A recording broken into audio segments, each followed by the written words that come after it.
fiz uma viagem internacional para a Flórida. E lá eu acabei optando mais por falar o português e o espanhol, por causa da quantidade de latinos.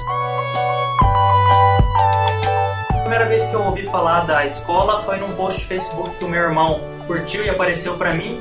E eu decidi ver como é que funcionava, quais que eram os projetos que o colégio tinha. Durante o ensino médio, já no final do terceiro ano, eu decidi que eu queria ir estudar, fazer graduação nos Estados Unidos. E foi só com o CCBU que eu consegui realizar esse sonho. Eu já fazia inglês, só que eu não tinha uma visão ainda de estudar nos Estados Unidos, cursar a universidade lá. E o CCBU ele me trouxe essa oportunidade.